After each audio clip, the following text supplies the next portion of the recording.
Cuando era muy joven, supongo que por influencia política, la coherencia era algo que se exigía, ser coherente, ¿verdad? Con las ideas y con el... Y entonces me acuerdo que a principios de los 80 yo empecé a reivindicar la incoherencia como método artístico, ¿sabes? La capacidad de contradecirse, de hacer lo contrario de lo que uno sabe, de poder pintar negro y al día siguiente blanco. Me acuerdo una frase de Picabia que yo siempre utilicé, tal vez ni siquiera es de Picabia, que decía: la cabeza es redonda para cambiar de idea, ¿no? Y en fin, yo creo que he seguido aplicando un poco este método en mi trabajo de la incoherencia, es decir, de hacer una cosa y lo contrario. Pero bueno, con el tiempo veo que fatalmente las cosas van tomando sentido, es decir, que aunque yo me aplique la incoherencia, yo reconozco mis obras y con este movimiento pendular del vacío al lleno, pero bueno, el estilo es fatalmente siempre está ahí, ¿no? Acaba saliendo, no es una elección, el estilo es lo que queda cuando quitas todo lo demás.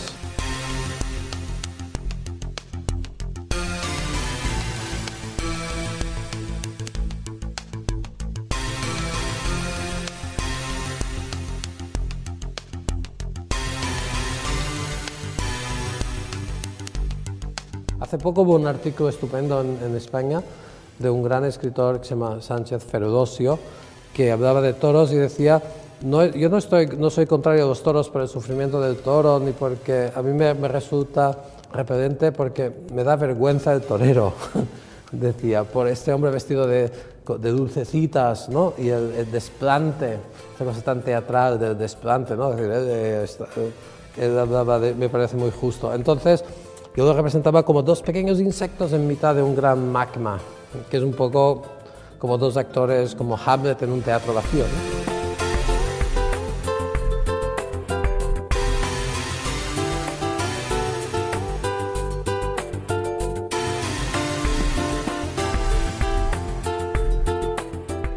¿no? Me gusta la idea de pintar blanco y negro solo en el mismo tiempo, porque es un buen ejercicio mental también.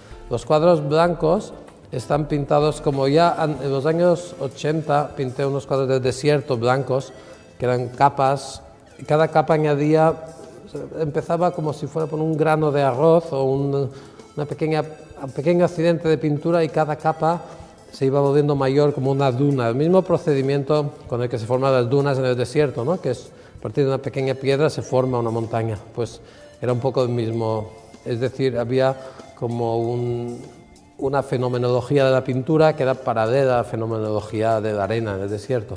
Los cuadros blancos últimos, más bien se diría que es el mar, ¿no? Son como marinas, entonces son olas que recubren otras olas blancas, ¿no? Y es todo el tiempo el movimiento. Y claro, y los cuadros negros, los retratos, están hechos por sustracción, es decir, los cuadros blancos están hechos por adición. Si tú pesas un cuadro antes de empezar, pues habría pintado con 15 kilos de pintura sobre... Si pesas un cuadro negro, después es un poquito más ligero que antes, porque he quitado unos miligramos de pintura con la lejía, ¿verdad? Le he quitado algo de peso, muy poco, pero algo. Me gusta bastante eso de idea de pintar en negativo, ¿no? Menos. Es claro, como en matemáticas puedes trabajar en positivo o en negativo, pues ahí es el trabajo en negativo, y me gusta que sea contemporáneo, porque es como mi trabajo diurno y mi trabajo nocturno.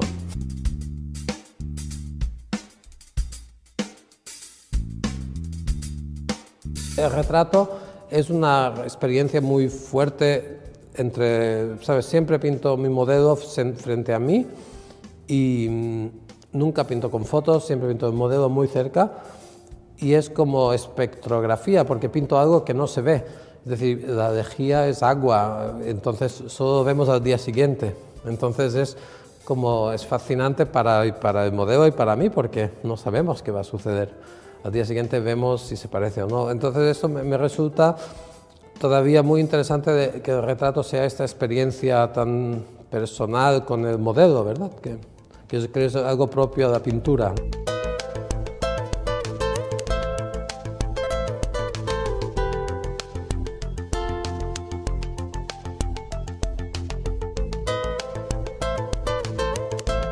Bueno, Madrid es como tabula rasa, es un lugar donde no hay nada, todo es más bien contrario, ¿sabes? Hace demasiado sol para estar fuera, hay demasiado viento para pintar fuera, y las termitas se comen el papel, el polvo lo recubre todo. Justamente por eso, y bueno, porque me gusta mucho la gente, el animismo, esta especie de relación tan fuerte con el mundo, me resultaba una prueba de que mi pintura tenía sentido.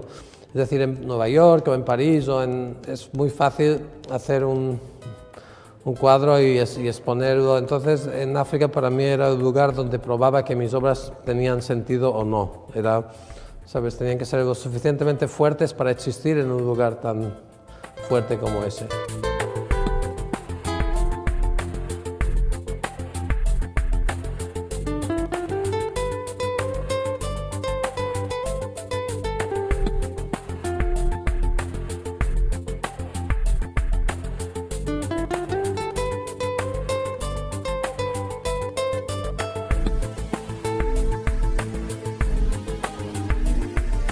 Son cuadros que necesitan una gran concentración para... Siempre ha sido así, no tengo un equipo no tengo un equipo de gente trabajando para mí ni nada, trabajo como hace 100 años, yo solo en mi taller, sí, es mi manera de trabajar. Entonces, claro, ahora ya soy un bicho raro, la pintura es como un dinosaurio, ¿verdad? Pero a mí me gusta en esta ciudad que está llena de dinosaurios me siento a gusto aquí con mis cuadros. Sí.